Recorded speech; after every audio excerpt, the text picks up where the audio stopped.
আসসালামু আলাইকুম ওয়া রাহমাতুল্লাহি ওয়া বারাকাতুহু। আলহামদুলিল্লাহ ওয়াসসালাতু ওয়াসসালামু আলা রাসূলিল্লাহ, আম্মা বা'দ। আউযু বিল্লাহি মিনাশ শাইতানির রাজীম। বিসমিল্লাহির রহমানির রহিম। সুপ্রিয় দর্শক, আমরা আমাদের নবম পর্ব নিয়ে আবার উপস্থিত হলাম। আজকে আমাদের 9 নম্বরের প্রোগ্রাম বা দার্স। আজকের দার্সে থাকছে জাকাত, সাদাকাত। জাকাত যেটা ফরজ জাকাত, সে সম্পর্কে আলোচনা হবে। নফল বা সুন্নত হিসাবে যে সমস্ত জাকাত বা সাদকা খায়রাত করা হয় সে সম্পর্কেও কিছু কথা, জাকাতুল ফিতর সম্পর্কে আলোচনা হবে ইনশাআল্লাহ তাআলা। তো প্রথমত রাসূল করিম সাল্লাল্লাহু আলাইহি সাল্লামের জাকাতের ব্যাপারে তিনি যে আদর্শ দিয়েছেন সেই আদর্শ হচ্ছে সবথেকে পূর্ণাঙ্গ আদর্শ। তিনি জাকাতের সময় বলে দিয়েছেন, জাকাতের পরিমাণ বলে দিয়েছেন, কত পরিমাণ থাকলে যাকে নিসাব বলা হয়, কত পরিমাণ থাকলে, কত টাকা থাকলে, কত কি থাকলে জাকাত লাগবে তাও বলে দিয়েছেন। কার ওপরে জাকাত ফরজ সেটাও বলে দিয়েছেন। জাকাতের মাল কাদের মধ্যে বন্টন করা হবে, কারা এর হকদার সে কথাও তিনি বলে দিয়েছেন। এবং এ ব্যাপারে, জাকাতের ব্যাপারে ধনী ও গরিব উভয়ের স্বার্থের তিনি খেয়াল রেখেছেন। তাই জাকাত ধনীদের কাছ থেকে নেওয়া হয় বা নেওয়া হবে বা নিয়েছেন রাসূল করিম সাল্লাল্লাহু আলাইহি সাল্লাম, এবং গরিবদের মাঝে তিনি বন্টন করেছেন কোনো প্রকারের কোনো জুলুম এবং অবিচার ছাড়াই। কারো প্রতি কোনো জুলুম বা কোনো অবিচার তিনি করেননি। তিনি যখন কারো ব্যাপারে জানতে পেরেছেন যে এই লোকটা অভাবী, তখন তাকে জাকাত থেকে দিয়েছেন। আর যদি কেউ তার কাছে চেয়েছে, আল্লাহ রসুলের কাছে নিজে থেকে চেয়েছে, যার ব্যাপারে তিনি জানেন না যে তার অবস্থা কেমন, সে গরিব না ধনী তিনি জানেন না, কিন্তু সে লোকটা আল্লাহ নবীর কাছে চেয়েছে, তখন রাসূল করিম সাল্লাল্লাহু আলাইহি সাল্লাম তাকেও দিয়েছেন।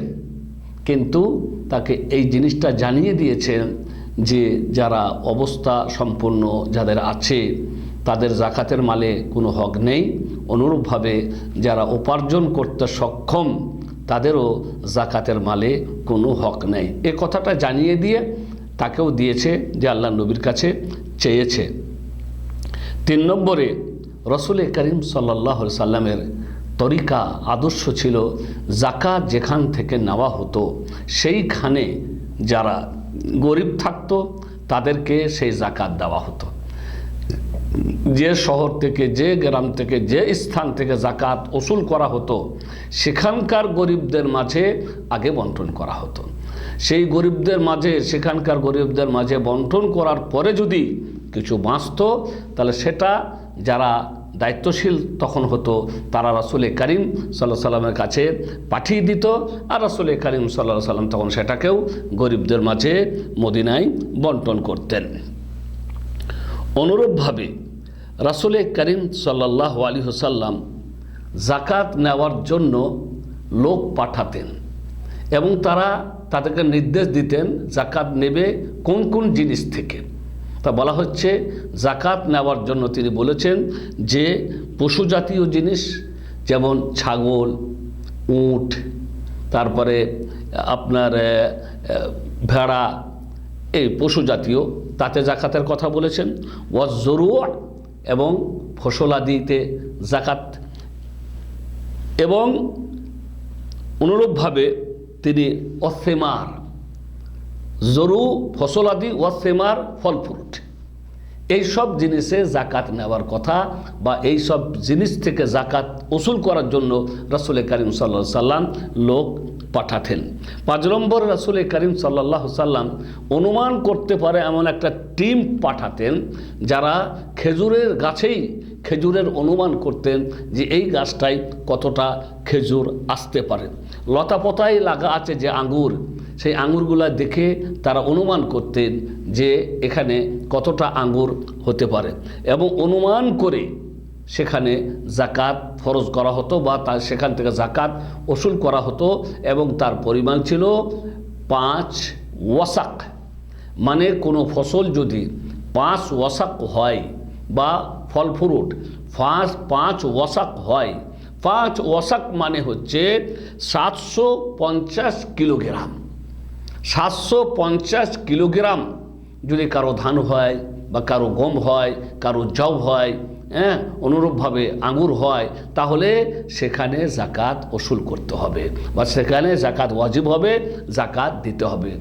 750 কিলোগ্রাম, এটা ছিল 5 ওয়াসাকের সমপরিমাণ।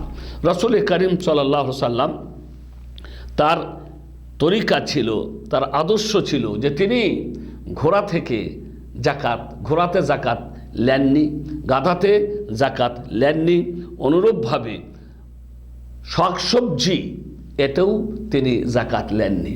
মানে ঘোড়া, শাকসবজি এবং গাধা ইত্যাদিতে তিনি জাকাত ফরজ করেননি বা বলেননি এবং জাকাত ওসুল করেননি।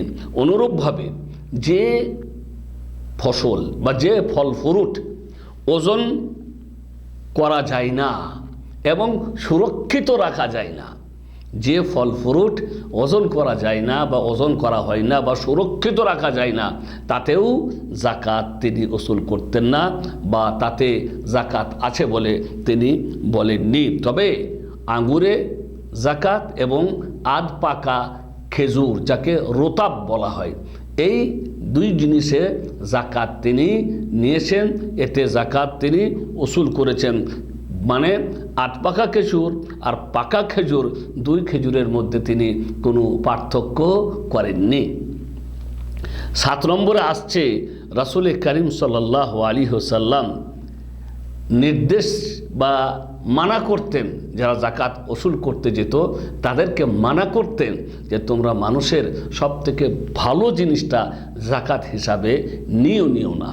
মানে জাকাত নেওয়ার ব্যাপারে তোমরা মধ্যম পন্থা অবলম্বন করবে, একেবারে খারাপটাও না আর ওদের সব থেকে ভালোটাও তোমরা নিও না, কারণ এতে তাদের কষ্ট হবে। আর রাসূল করিম সাল্লাল্লাহু আলাইহি ওয়াসাল্লাম কারো প্রতি জুলুম করতে চান না। অনুরূপভাবে তার একটা নির্দেশ বা আদর্শ ছিল যে জাকাত দিচ্ছে সে যেন তার জাকাতের জিনিস না কিনে, যে জাকাত দিচ্ছে সে তার জাকাতের জিনিস ক্রয় করবে না, তিনি নিষেধ করেছেন। অনুরূপভাবে যে ধনী জাকাত দিয়েছে সেই ধনী তার জাকাতের মাল থেকে খেতে পারে। যাকে জাকাত দিয়েছে সে যদি হাদিয়া স্বরূপ তাকে দেয়, আপনি জাকাত দিয়েছেন কাউকে, এখন যাকে জাকাত দিয়েছেন সে যদি হাদিয়া স্বরূপ কোনো কিছু আপনাকে দেয়, তাহলে তার থেকে আপনি খেতে পারবেন, তাতে কোনো নিষেধ নাই। ফকিরকে দিতে হয়েছে, ফকিরকে দিয়েছেন, আর সেই ফকির হাদিয়া স্বরূপ আপনাকে কিছু দিল, তাতে কোনো অসুবিধা নেই, ইনশাআল্লাহ তাআলা আপনি খেতে পারবেন। এতে রাসূল করিম সাল্লাল্লাহু আলাইহি সাল্লাম নিষেধ করেননি। 9 নম্বরে আল্লাহ রাসূল সাল্লাল্লাহু আলাইহি সাল্লাম প্রয়োজনের তাগিদে সাদাকার মাল থেকে ঋণ হিসাবেও গ্রহণ করেছেন। মানে সাদকা জাকাতের মাল এসছে, সে মাল রাখা আছে, প্রয়োজন হয়েছে হঠাৎ কিছু, তা সেখান থেকে ঋণ হিসাবে কিছু নিয়েছেন পরে পরিশোধ করে দেওয়ার জন্য। 10 নম্বর, যখন কোনো মানুষ জাকাত নিয়ে আল্লাহর নবীর কাছে এসেছে জাকাত দেওয়ার জন্য, রাসূল করিম সাল্লাল্লাহু আলাইহি সাল্লাম তার কাছ থেকে জাকাত নিয়েছেন এবং তার জন্য দোয়া করে বলেছেন, আল্লাহুম্মা বারিক ফিহি ওয়া ফি ইবলিহি, আল্লাহ গো তার জীবনে এবং তার সম্পদে তুমি বরকত দান করো। তার উট নয়, এখন যে যাই জাকাত হিসাবে দিবে আমরা সাধারণভাবে বলতে পারবো, আল্লাহ গো তুমি তার জীবনে এবং তার সম্পদে আল্লাহ তুমি বরকত দান করো। আবার কখনো বলেছেন আল্লাহুম্মা সাল্লি আলাইহি, আল্লাহ গো তুমি তার প্রতি রহম করো। এই ছিল জাকাত সম্পর্কীয়। এবারে আসছে সাদকাতুল ফিতর, যেটা রমজানের লাস্টে আমাদেরকে দিতে হবে, যেটাকে ফরজ করা হয়েছে। এই সাদকাতুল ফিতর সম্পর্কে এবারের বিষয়, প্রথম নম্বরে রাসূল করিম সাল্লাল্লাহু আলাইহি সাল্লাম জাকাতুল ফিতর ফরজ করেছেন 1 সা খেজুর থেকে, 1 সা জও থেকে, 1 সা পনির থেকে, আর 1 সা মাখন থেকে। এখানে যতগুলি জিনিস বলা হলো এই সবগুলি হচ্ছে খাদ্য জাতীয় জিনিস, মানে খাদ্য জাতীয় জিনিস থেকেই জাকাতুল ফিতর আদা করতে হবে। আপনি ভাত খান, আপনি চাল থেকে দিবেন, আর চাল থেকে ওই চালটাই দিবেন যে চালটা আপনি খান, আপনার পরিবার খায়। এই নয় যে আপনি খাচ্ছেন একটা চাল আর জাকাতুল ফিতরে দেওয়ার জন্য আর একটা 3rd ক্লাস চাল কিনে রেখেছেন যে ফিতরা হিসাবে দিবেন, এরকম যেন না হয়। বরং যে চালটা আপনি ভালোবাসছেন, যেটা আপনি খাচ্ছেন, আপনার পরিবার খাচ্ছে, সেই চাল থেকেই আপনি জাকাত বের করবেন। এখানে যে কথাটা সবথেকে লক্ষণীয় সেটা হচ্ছে জাকাতুল ফিতরে টাকা দিয়ে আদায় করা ঠিক নয়। কারণ রাসূল করিম সাল্লাল্লাহু আলাইহি সাল্লাম যতগুলি জিনিস এখানে বললেন সব হচ্ছে খাদ্য জাতীয় জিনিস। অতএব যারা রুটি খায় তারা গম থেকে দিবে, যারা ভাত খায় তারা চাল থেকে দিবে। 1 সা চাল, 1 সা গম, আর তার পরিমাণ হলো 2.5 থেকে 3 কিলো পর্যন্ত। সা পার্থক্য আছে, তাই 2.5 কিলো থেকে 3 কিলো, 3 কিলো পারফেক্ট হয়ে যায়, কোনো সন্দেহ থাকে না। অনুরূপভাবে জাকাতুল ফিতর বের করতে বলেছেন রাসূল করিম সাল্লাল্লাহু আলাইহি ওয়াসাল্লাম ঈদের নামাজে যাওয়ার পূর্বে। এখন ঈদের নামাজে যাওয়ার পূর্বে বের করে মানুষের কাছে পৌঁছানো হয়তো সম্ভব হবে না, অসুবিধা হতে পারে। তাই আলেম ওলামাগণ, ইমামগণ আমাদেরকে ঈদের 2 দিন বা 3 দিন আগে জাকাতুল ফিতরা দেওয়ার কথা বলেছেন। 2 দিন বা 3 দিন আগে আমরা জাকাতুল ফিতরে আদায় করে দিতে পারি। কেউ যদি জাকাতুল ফিতরে নামাজ পড়ার পরে দেয়, নামাজ পড়ার পরে, তাহলে সেটা সাধারণ সাদাকা হবে। আর যে নামাজের আগেই দিয়ে দিবে সেটাই হবে জাকাতুল ফিতরে। তাই জাকাতুল ফিতরে যদি কেউ নামাজের পরে দেয় তাহলে সেটা তার জাকাতুল ফিতরে হবে না, বরং সেটা হবে সাধারণ সাদাকা। আবু দাউদ শরীফের হাদিসে একথা এসেছে। 3 নম্বর পয়েন্ট, রাসূল করিম সাল্লাল্লাহু আলাইহি ওয়াসাল্লাম মিসকিনদের জন্য, মানে বিশেষ শ্রেণীর মানুষদের জন্য এই জাকাতুল ফিতরাকে নির্দিষ্ট করেছেন। মানে জাকাতুল ফিতরা ওই জাকাতের মতো নয় যা 8 শ্রেণীর মানুষের মাঝে বা 8টি খাতে মানে ব্যবহার করা যায় বা ব্যয় করা যায়। জাকাতুল ফিতরাটা শুধুমাত্র বিশেষ মিসকিন ও ফকিরদের মাঝে বন্টন করার জন্যই তিনি নির্দিষ্ট করেছেন সাল্লাল্লাহু আলাইহি ওয়াসাল্লাম। তারপরের বিষয় হচ্ছে নফল সাদকা, নফল দান খয়রাত। রাসূল করিম সাল্লাল্লাহু আলাইহি ওয়াসাল্লাম দান করার ব্যাপারে পৃথিবীর মাঝে সবথেকে প্রশস্ত হাতের মালিক ছিলেন। তার হাত প্রশস্ত ছিল, তার হৃদয় একেবারে খোলা ছিল, তিনি উদার হৃদয়ের মানুষ ছিলেন। কোনো মানুষ যদি রাসূল করিম সাল্লাল্লাহু আলাইহি ওয়াসাল্লামের কাছে কিছু চেয়েছে তাহলে সে কখনোই ফিরে যায়নি, তাকে তিনি অবশ্যই কিছু না কিছু দিয়েছেন, বেশি হোক বা কম হোক। রাসূল করিম সাল্লাল্লাহু আলাইহি ওয়াসাল্লামের কাছে কেউ কিছু চাইলে পায়নি এমন কোনো দিন ঘটেনি। বেশি বা কম যতটুকুই হোক না কেন, কেউ কিছু চাইলে তাকে অবশ্যই রাসূল করিম সাল্লাল্লাহু আলাইহি ওয়াসাল্লাম দিতেন বা দিয়েছেন।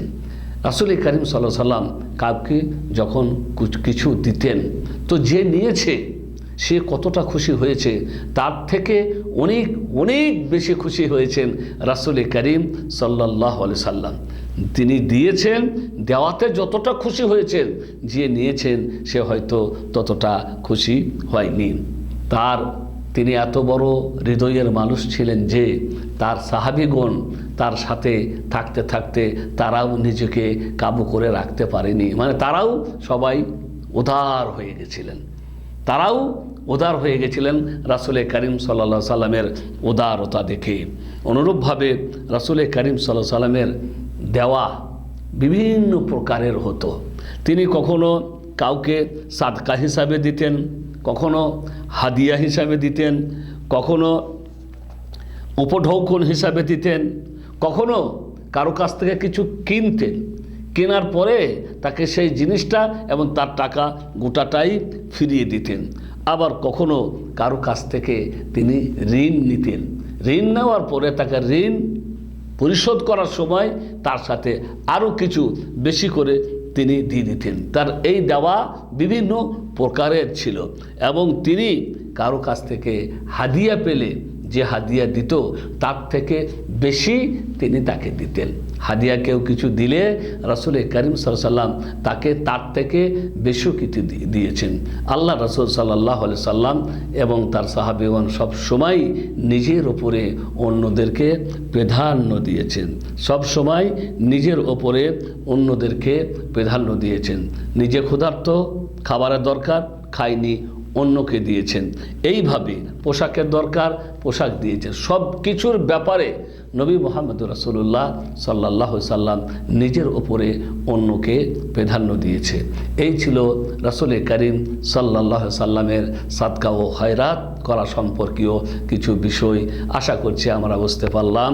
ওয়া সাল্লাল্লাহু আলা নবিয়িনা মুহাম্মদ ওয়া আলা আলিহি ওয়া সাহবিহি আজমাইন।